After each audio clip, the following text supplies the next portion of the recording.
السلام علیکم۔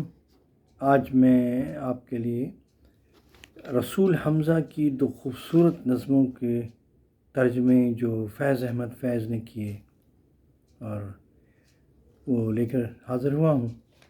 نظمیں سن کر ایسا لگتا ہے جیسے اوریجنل خیال فیض کا ہے۔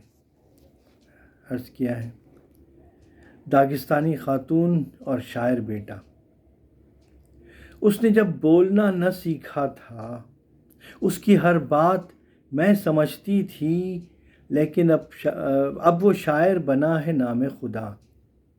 اب وہ شاعر بنا ہے نام خدا، لیکن افسوس کوئی بات اس کی میرے پلے ذرا نہیں پڑتی۔ دوسری نظم آرزو۔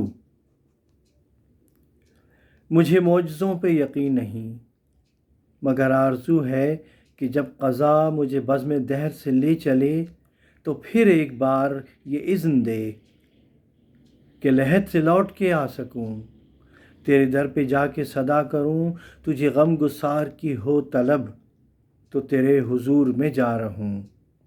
یہ نہ ہو تو سوئے رہے عدم میں پھر ایک بار روانہ ہوں۔